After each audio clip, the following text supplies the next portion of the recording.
ಹೆರಿಗೆಯ ನಂತರ ಮೊದಲ ಸಲ ಬಾತ್ರೂಮ್ಗೆ ಹೋಗೋದು ಅಂದ್ರೆ ಅಬ್ಬಾ ಎಷ್ಟೊಂದ್ ಜನಕ್ಕೆ ಅದೊಂದು ದೊಡ್ಡ ಟೆನ್ಷನ್ ಅಲ್ವಾ.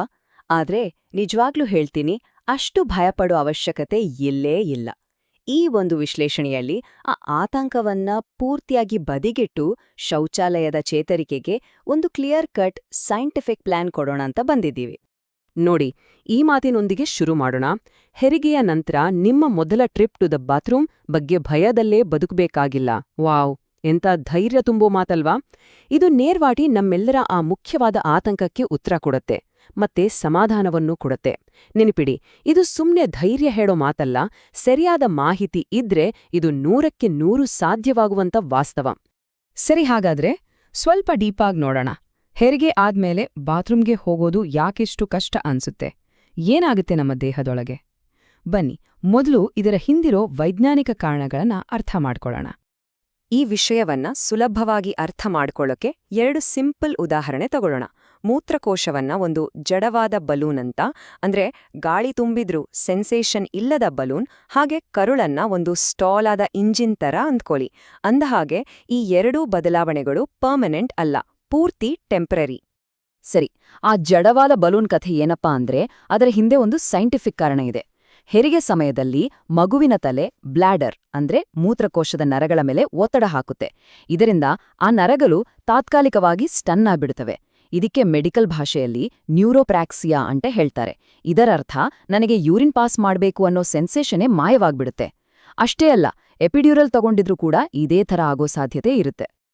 ನೋಡಿ, ಇದು ಬರೀ ಒಂದು ಅನಾನುಕೂಲತೆ ಅಥವಾ ಸಣ್ಣ ಸಮಸ್ಯೆ ಅಲ್ಲ, ಇದೊಂದು ಸೀರಿಯಸ್ ಮೆಡಿಕಲ್ ವಿಷಯ. ಯಾಕಂದ್ರೆ ಮೂತ್ರಕೋಶ ತುಂಬಾನೇ ತುಂಬಿಕೊಂಡ್ರೆ ಅದು ಗರ್ಭಾಶಯ ಸರಿಯಾಗಿ ಕುಗ್ಗೋದಕ್ಕೆ ಅಡ್ಡಿ ಮಾಡುತ್ತೆ. ಇದರಿಂದ ಏನಾಗ್ಬೋದಂದ್ರೆ ಹೆರಿಗೆ ನಂತರ ಆಗೋ ಅತಿಯಾದ ರಕ್ತಸ್ರಾವ ಅಂದ್ರೆ ಪೋಸ್ಟ್ಪಾರ್ಟಮ್ ಹೆಮರೇಜ್ಗೆ ಕಾರಣ ಆಗ್ಬೋದು. ಅದಕ್ಕೆ ಬ್ಲ್ಯಾಡರ್ ಖಾಲಿ ಮಾಡೋದು ತುಂಬಾನೇ ಇಂಪಾರ್ಟೆಂಟ್. ಈಗ ನಿಲ್ಲಿಸಿದ ಇಂಜಿನ್ ಆದ್ರೆ ನಮ್ಮ ಕರುಳಿನ ವಿಷಯಕ್ಕೆ ಬರೋಣ. ಯಾಕೆ ಈ ಟೈಮಲ್ಲಿ ಮೋಷನ್ ಪ್ರಾಬ್ಲಮ್ ಆಗತ್ತೆ? ನೋಡಿ, ಒಂದಲ್ಲ ಎರಡಲ್ಲ ಹಲವಾರು ಕಾರಣಗಳಿವೆ. 1, ಹಾರ್ಮೋನ್ಗಳು. 2, ಡಿಹೈಡ್ರೇಷನ್. 3, ನಾವು ತಗೊಳ್ಳೋ ಐರನ್ ಮಾತ್ರೆಗಳು. 4, ಆ ಹೊಲಿಗೆಗಳೆಲ್ಲಾದರೂ ಬಿಚ್ಕೊಂಡ್ಬಿಡ್ತೋ ಅನ್ನೋ ಭಯ. ಮತ್ತು 5ನೇದು ಹೆರಿಗೆಯಿಂದ ಆಗಿರೋ ಹೆಮರಾಯ್ಡ್ಸ್. ಈ ಎಲ್ಲವೂ ಸೇರಿ ಒಂದು ಪರ್ಫೆಕ್ಟ್ ಸ್ಟಾರ್ಮ್ ಅನ್ನೇ ಸೃಷ್ಟಿ ಮಾಡಿಬಿಡುತ್ತೆ ಮಲಬದ್ಧತೆಗೆ. ಸರಿ, ಈಗ ನಮಗೆ ಸಮಸ್ಯೆ ಯಾಕೆ ಆಗತ್ತೆ ಅಂತ ಗೊತ್ತಾಯ್ತು. ಹಾಗಾದ್ರೆ ಪರಿಹಾರ ಏನು? ಅದನ್ನೇ ನೋಡೋಣ. ಇಲ್ಲಿದೆ ನೋಡಿ, ಒಂದು ಕ್ಲಿಯರ್ ಕಟ್ ಸಿಂಪಲ್ ಆದ 6 ನಿಯಮಗಳ ರಿಕವರಿ ಪ್ಲಾನ್. ಇದು ಸಂಪೂರ್ಣವಾಗಿ medically backed action plan. Rule number 1. ಇದು ತುಂಬಾನೇ ಮುಖ್ಯವಾದ ಕ್ರಿಟಿಕಲ್ ಆದ ನಿಯಮ. ಯೂರಿನ್ ಪಾಸ್ ಮಾಡ್ಬೇಕು ಅಂತ ಅನ್ಸೋವರ್ಗೂ ಕಾಯ್ತಾ ಕೂರ್ಬೇಡಿ.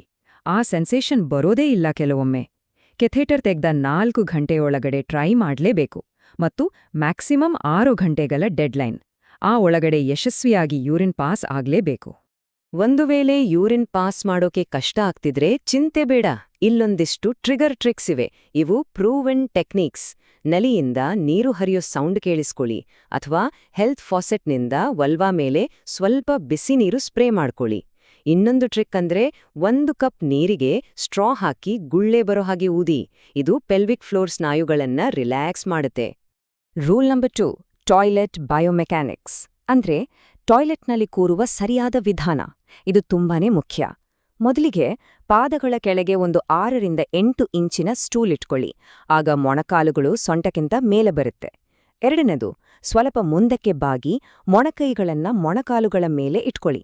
ಇದು ಸ್ಕ್ವಾಟ್ ಪೊಸಿಷನ್ ತರ ಆಗುತ್ತೆ. 3ನೇ ಮತ್ತು ಅತಿ ಮುಖ್ಯವಾದ ಸ್ಟೆಪ್, ಪ್ರೆಷರ್ ಹಾಕುವಾಗ ಹೊಲಿಗೆಗಳ ಜಾಗಕ್ಕೆ ಒಂದು ದಪ್ಪ ಮೆಟರ್ನಿಟಿ ಪ್ಯಾಡ್ನಿಂದ ಗಟ್ಟಿಯಾಗಿ ಒತ್ತಿ ಹಿಡ್ಕೊಳ್ಳಿ. ಇದನ್ನ ಸ್ಪ್ಲಿಂಟಿಂಗ್ ಅಂತಾರೆ. ಇದು ಹೊಲಿಗೆಗಳಿಗೆ ಸಪೋರ್ಟ್ ಕೊಡುತ್ತೆ, ಭಯವನ್ನು ಕಡಿಮೆ ಮಾಡುತ್ತೆ. ಮುಂದಿನ rule number 3. The fibre matrix. ಇದು ಒಂದು ಸಿಂಪಲ್ ಫಾರ್ಮುಲಾ. ದಿನಕ್ಕೆ 3 ಲೀಟರ್ ನೀರು ಜೊತೆಗೆ 30 ಗ್ರಾಂ ಫೈಬರ್. ಇವೆರಡೂ ಜೊತೆಯಾಗಿಯೇ ಹೋಗ್ಬೇಕು. ಯಾಕೆ ಅಂತ ಹೇಳ್ತೀನಿ ಕೇಳಿ. ಫೈಬರ್ ಜೊತೆ ನೀರ್ ಸೇರ್ಲಿಲ್ಲ ಅಂದ್ರೆ ಅದು ಹೊಟ್ಟೆಯೊಳಗೆ ಹೋಗಿ ಸಿಮೆಂಟ್ ತರ ಗಟ್ಟಿಯಾಗ್ಬಿಡತ್ತೆ. ಪರಿಸ್ಥಿತಿ ಇನ್ನೂ ಕೆಡುತ್ತೆ. ಆದ್ರೆ ಅದೇ ಫೈಬರ್ ಜೊತೆ ಸಾಕಷ್ಟು ನೀರ್ ಸೇರಿದಾಗ ಅದು ಒಂದು ಮೃದುವಾದ ಜೆಲ್ ಆಗಿ ಬದಲಾಗುತ್ತೆ. ಮೋಷನ್ ಫ್ರೀ ಆಗತ್ತೆ. ನಮ್ಮ ದೇಸಿ ಆಹಾರಗಳಾದ ಇಸಬ್ಗೋಲ್, ರಾಗಿ, ಚೆನ್ನಾಗಿ ಹಣ್ಣಾದ ಪಪಾಯಿ ಇವೆಲ್ಲ ಇದಕ್ಕೆ ಬೆಸ್ಟ್. Rule number 4. ಇದು ಹೆಮೊರೈಡ್ಸ್ ಇರೋರಿಗೆ ತುಂಬಾನೇ ಹೆಲ್ಪ್ ಆಗುತ್ತೆ. ಇದಕ್ಕೆ 10 ಮಿನಿಟ್ ಪ್ರೋಟೋಕಾಲ್ ಅನ್ಬೋದು. ಬಾತ್ರೂಮ್ಗೆ ಹೋಗೋಕೆ 10-15 ನಿಮಿಷ ಮುಂಚೆ ಡಾಕ್ಟರ್ ಕೊಟ್ಟಿರೋ ಲಿಗ್ನೋಕೇನ್ ತರಹದ ಅರಿವಳಿಕೆ ಕ್ರೀಮ್ ಹಚ್ಕೊಳ್ಳಿ. ಇದ್ರಿಂದ ಏನಾಗುತ್ತೆ ಅಂದ್ರೆ ಆ ಜಾಗ ನಮ್ಮಾಗುತ್ತೆ, ಊತನೂ ಕಮ್ಮಿಯಾಗುತ್ತೆ. ನೋವಿಲ್ಲ ಅಂದ್ಮೇಲೆ ಸ್ನಾಯುಗಳು ಬಿಗಿಯಾಗೋದು ತಪ್ಪುತ್ತೆ. ಮೋಷನ್ ಆದ್ಮೇಲೆ ಡ್ರೈ ಟಿಶ್ಯೂ ಪೇಪರ್ ಬಳಸಲೇಬೇಡಿ. ಜೆಟ್ ಸ್ಪ್ರೇ ಅಥವಾ ವೆದ್ದೆ ವೈಪ್ಸ್ ಬಳಸಿ. 5ನೇ ನಿಯಮ, ಡಾಕ್ಟರ್ ಕೊಟ್ಟಿರೋ ಸ್ಟೂಲ್ ಸಾಫ್ಟ್ನರ್ ತಗೊಳ್ಳಿ. ಅಯ್ಯೋ, ಲ್ಯಾಕ್ಸೇಟಿವ್ಸ್ ತಗೊಂಡ್ರೆ ಅಭ್ಯಾಸ ಆಗ್ಬಿಡುತ್ತೆ, ಕರುಳ್ ಸೋಮಾರಿ ಆಗುತ್ತೆ ಅನ್ನೋ ಭಯ ಇದ್ರೆ ಅದನ್ನ ಮೊದಲು ತಲೆಯಿಂದ ತೆಗೆದುಹಾಕಿ. ಯಾಕಂದ್ರೆ ಡಾಕ್ಟರ್ಸ್ ಸಾಮಾನ್ಯವಾಗಿ ಕೊಡೋ ಲ್ಯಾಕ್ಟುಲೋಸ್ನಂಥ ಔಷಧಗಳು ಸ್ಟಿಮ್ಯುಲೆನ್ಸ್ ಅಲ್ಲ. ಅವು ಕರುಳ್ನ ಕೆಣಕೋದಿಲ್ಲ, ಬದಲಿಗೆ ಒಂದು ಸ್ಪಾಂಜ್ ಥರ ಕೆಲಸ ಮಾಡಿ ಕರುಳಿನೊಳಗೆ ನೀರನ್ನ ಹಿಡಿದಿಟ್ಕೊಂಡು ಮಲವನ್ನ ಸಾಫ್ಟ್ ಮಾಡುತ್ತೆ ಅಷ್ಟೇ. ಇವು ಬ್ರೆಸ್ಟ್ ಮಿಲ್ಕು ಸೇಫ್ ಮತ್ತೆ ಯಾವುದೇ ಅಭ್ಯಾಸವನ್ನೂ ಉಂಟು ಮಾಡಲ್ಲ. ಮತ್ತು ಕೊನೆಯದಾಗಿ 6ನೇ ರೂಲ್, 5 ಮಿನಿಟ್ ಲಿಮಿಟ್. ಟಾಯ್ಲೆಟ್ನಲ್ಲಿ ಕೂತು 5 ನಿಮಿಷಕ್ಕಿಂತ ಹೆಚ್ಚು ಹೊತ್ತು ಮುಕ್ಲೇಬಾರ್ದು, ಸ್ಟ್ರೈನ್ ಮಾಡ್ಲೇಬಾರ್ದು. ಹಾಗೆ ಮಾಡೋದ್ರಿಂದ ಹೆಮರಾಯ್ಡ್ಸ್ ಜಾಸ್ತಿ ಆಗುತ್ತೆ ಅಷ್ಟೇ. 5 ನಿಮಿಷದಲ್ಲಾಗ್ಲಿಲ್ವಾ? ಪರ್ವಾಗಿಲ್ಲ, ಎದ್ದುಬಿಡಿ, ಸ್ವಲ್ಪ ಅಡ್ಡಾಡಿ, ಬಿಸಿನೀರ್ ಕುಡೀರಿ, ಆಮೇಲೆ ಮತ್ತೆ ಟ್ರೈ ಮಾಡಿ. ಒತ್ತಡ ಹಾಕೋದು ಒಳ್ಳೇದಲ್ಲ. ಸರಿ, ಈ 6 ನಿಯಮಗಳು ಗೊತ್ತಾಯ್ತು. ಈಗ ಇನ್ನೊಂದು ಮುಖ್ಯವಾದ ವಿಷಯ, ನಮ್ಮ ಸಮಾಜದಲ್ಲಿರೋ ಕೆಲವು ತಪ್ಪು ಕಲ್ಪನೆಗಳು ಅಂದ್ರೆ ಮಿತ್ಸ್. ಅವು ಎಷ್ಟೊಂದು ಅಪಾಯಕಾರಿ ಅನ್ನೋದನ್ನ, ಅದರ ಹಿಂದಿರೋ ನಿಜವಾದ ಸೈನ್ಸ್ ಏನು ಅನ್ನೋದನ್ನ ಈಗ ನೋಡೋಣ.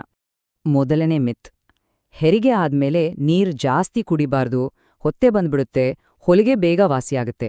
ಇದನ್ನ ಕೇಳಿರ್ತೀರಾ ಅಲ್ವಾ? ಇದು ಶುದ್ಧ ಸುಳ್ಳು. ಅಷ್ಟೇ ಅಲ್ಲ, ತುಂಬಾನೇ ಅಪಾಯಕಾರಿ ಕೂಡ. ನಿಜ ಏನಪ್ಪಾ ಅಂದ್ರೆ, ನೀವು ನೀರ್ ಕಡಿಮೆ ಕುಡಿದ್ರೆ ನಿಮ್ಮ ಯೂರಿನ್ ಆಸಿಡಿಕ್ ಆಗಿ ಹೊಲಿಗೆಗಳನ್ನ ಸುಡೋಕೆ ಶುರು ಮಾಡುತ್ತೆ. ಜೊತೆಗೆ ಸಿವಿಯರ್ ಕಾನ್ಸ್ಟಿಪೇಷನ್ ಆಗಿ ನಿಮ್ಮ ಪೆಲ್ವಿಕ್ ಫ್ಲೋರ್ಗೆ ಡ್ಯಾಮೇಜ್ ಆಗುತ್ತೆ.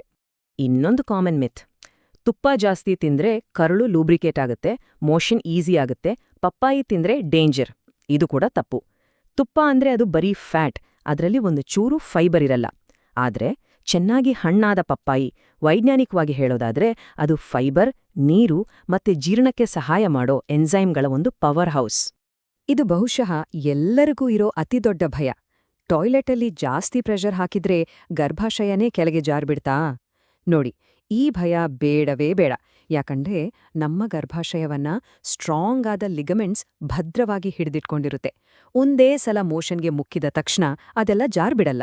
ಹೌದು, ವಾರಗಟ್ಲೆ, ತಿಂಗಳುಗಟ್ಲೆ ದಿನಾ ಸ್ಟ್ರೈನ್ ಮಾಡಿದ್ರೆ ಪೆಲ್ವಿಕ್ ಫ್ಲೋರ್ ವೀಕ್ ಆಗ್ಬಹುದು, ಅದು ಬೇರೆ ವಿಷಯ. ಆದ್ರೆ ಒಂದು ಬಾರಿಗೆ ಏನೂ ಆಗಲ್ಲ. ಸರಿ, ಎಲ್ಲ ಸರಿ. ಆದ್ರೆ ಯಾವ ಹಂತದಲ್ಲಿ ನಾವು ಇದು ನಾರ್ಮಲ್ ಅಲ್ಲ, ತಕ್ಷಣ ಡಾಕ್ಟ್ರತ್ರ ಹೋಗ್ಬೇಕು ಅಂತ ತಿಳ್ಕೋಬೇಕು? ಆ ರೆಡ್ ಫ್ಲಾಗ್ಸ್ ಅಂದ್ರೆ ಅಪಾಯದ ಸಂಕೇತಗಳು ಯಾವುದು ಅಂತ ಈಗ ನೋಡೋಣ. ಇದು ತುಂಬಾನೇ ಇಂಪಾರ್ಟೆಂಟ್. ಈ ಲಕ್ಷಣಗಳು ಕಂಡ್ರೆ ದಯವಿಟ್ಟು ತಡ ಮಾಡ್ಬೇಡಿ, ತಕ್ಷಣ ಡಾಕ್ಟರ್ಗೆ ಕಾಲ್ ಮಾಡಿ. ಮೊದಲನೇದು, ಬ್ಲ್ಯಾಡರ್ ಫುಲ್ ಆಗಿ ನೋವು ಬರ್ತಿದೆ, ಆದ್ರೆ 6 ಗಂಟೆ ಕಳೆದ್ರೂ 1 ಹನಿ ಯೂರಿನ್ ಕೂಡ ಪಾಸ್ ಮಾಡೋಕೆ ಆಗ್ತಿಲ್ಲ. ಎರಡನೇದು, ಎಲ್ಲಾ ರೂಲ್ಸ್ ಫಾಲೋ ಮಾಡಿದ್ರೂ 4ನೇ ದಿನದವರೆಗೂ ಮೋಷನ್ ಆಗಿಲ್ಲ. ಮೂರನೇದು, ಗುದದ್ವಾರದಿಂದ ಸುರಿಯೋ ಹಾಗೆ ರಕ್ತ ಹೋಗ್ತಿದ್ರೆ, ಇದು ಯೋನಿಯಿಂದ ಬರೋ ಬ್ಲೀಡಿಂಗ್ ಅಲ್ಲ, ಗಮನಿಸಿ. ಮತ್ತು ಕೊನೆಯದಾಗಿ, ಯೂರಿನ್ ಮಾಡುವಾಗ ಒಳಗಡೆ ಉರಿ, ಕೆತ್ತ ವಾಸನೆ, ಜೊತೆಗೆ 100.4 ಡಿಗ್ರಿಗಿಂತ ಜಾಸ್ತಿ ಜ್ವರ.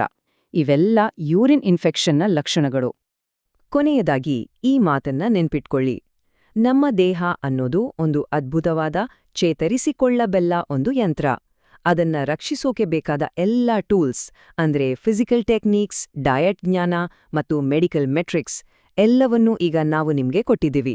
ನಿಮ್ಮ ದೇಹದ ಮೇಲೆ ನಂಬಿಕೆ ಇಡಿ. ಹೋಗೋ ಮುನ್ನ ನಿಮಗೊಂದು ಪ್ರಶ್ನೆ. ನಾವು ಇವತ್ತು ಚರ್ಚೆ ಮಾಡಿದ ಈ ಇಡೀ ಪ್ಲೇಬುಕ್ನಲ್ಲಿ ಮೊದಲು ಫೋಕಸ್ ಮಾಡಬೇಕು ಅಂತ ಅನ್ಕೊಂಡಿರೋ ಒಂದು ಟೂಲ್ ಅಥವಾ ಒಂದು ನಿಯಮ ಯಾವುದು? ಇದ್ರ ಬಗ್ಗೆ ಯೋಚಿಸಿ.